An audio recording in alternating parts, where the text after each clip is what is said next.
L'Olympique de Marseille enchaîne une troisième contre-performance ce soir. Match nul dans les toutes dernières minutes de jeu face au SCO Angers. Il faut dire une chose, c'est mérité. Bravo Angers que je félicite. Quel match incroyable de la part des Angevins, notamment en première période où ils ont été incroyables. L'Olympique de Marseille n'a pas vu le jour. L'Olympique de Marseille ne s'est créé aucune occasion sur cette première période. Et tu ne peux pas gagner un match quand tu joues seulement 45 minutes de jeu. Le milieu de terrain de Angers qui a su ressortir les ballons d'un niveau technique incroyable. Ce milieu de terrain-là, Abdelli, Belkebla, il faut parler de l'attaquant. Shérif, qui a su mettre en difficulté un joueur comme Naïef Aguerd. Franchement, faut applaudir le match du SCO Angers qui a su égaliser à la 95e minute de jeu. Mais on va parler de l'Olympique de Marseille, de Roberto De Zerbi, du choix de mettre Angel Gomez. Angel Gomez, si ce n'est son match face à Lorient, a-t-il fait un seul bon match cette saison? On nous l'a vendu comme un joueur incroyable, mais les Lillois nous avaient prévenus. Les supporters de Lille nous avaient dit, eh oui, que ce joueur-là, franchement, là, quand je le vois, je me rends compte qu'il n'a pas le niveau pour jouer à l'Olympique de Marseille. Que c'est totalement un flop. Et que si on pouvait le refourguer cet hiver, parce qu'il garde une très bonne valeur marchande, soi-disant, il a refusé des offres de première ligue pour venir chez nous. Mais retourne-y en première ligue. Avec plaisir, tu peux y retourner. Tu peux y aller, Angel. Parce que t'as joué au poste de numéro 6. C'était pas bon. T'as joué au poste de numéro 8. C'était pas bon non plus. Mais là, au poste de numéro 10, ça donne quoi? T'es pas un meneur de jeu, t'es pas un récupérateur, t'es pas un organisateur, t'es rien du tout au milieu de terrain. C'est le néant. À chaque fois que tu joues, notre milieu, c'est le néant. C'est pour ça, aujourd'hui, ça gâche. Ce résultat gâche l'empreinte d'un joueur.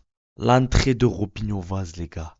Il faut parler de ce gars, Génération 2007. C'est abusé, c'est trop ce qu'il nous propose. À chaque fois qu'il entre en jeu, les gars, 4 buts en championnat pour ce minot. Robinho Vaz, le deuxième but, il est incroyable.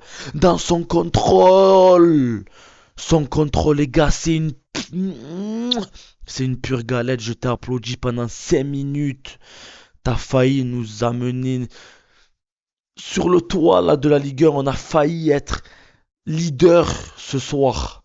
Mais ils nous ont gâché ce plaisir-là. Et on se l'est gâché tout seul. Ce plaisir-là, Roberto De Zerbi. T'as sous-estimé le SCO Angers. Il va falloir que t'arrêtes avec ton Angel Gomez là. Là, il va falloir que t'arrêtes les changements.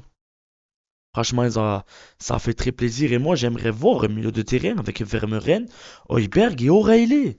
J'aimerais voir les trois jouer ensemble. Moi, c'est ce que je veux là. O'Reilly en 10, Vermeuren et Højbjerg au milieu de terrain. Moi, je aimerais voir ce milieu de terrain, voir ce que ça donne. Parce que les changements, ils ont fait plaisir. Murillo, il n'était pas dans son match. Angel Gomez, j'en parle même pas. Eh les gars, voilà. Ensuite, il va falloir parler également de, encore une fois, toujours le manque d'Amin Gouiri. C'est là, c'est là où on se rend compte qu'un joueur comme Amin Gouiri, il a porté tellement au milieu de terrain, les gars.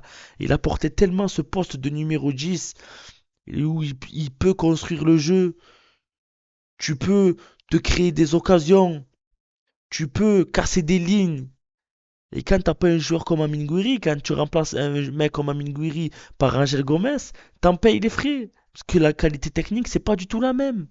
C'est pas du tout la même. L'apport offensif n'est pas du tout le même.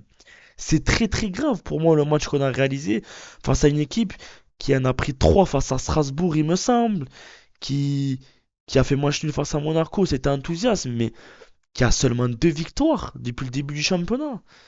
Et ce soir, ils ont réalisé un match incroyable. Ils ont réalisé un très très très bon match. Et quand tu vois le classement de la Ligue 1, aujourd'hui on est troisième, à 2 points du Paris Saint-Germain, à 1 point de l'AS Monaco. On a le même nombre de points que Lens qui est sixième. Le championnat, il est serré, il est très rude. Ça fait plaisir d'avoir un tel championnat, mais c'est marqué également par un Paris Saint-Germain qui cale, par des équipes qui calent Et c'est pas normal. Lyon qui mène 3-0, qui se fait reprendre 3 partout. Le Paris Saint-Germain qui mène 1-0, qui se fait égaliser.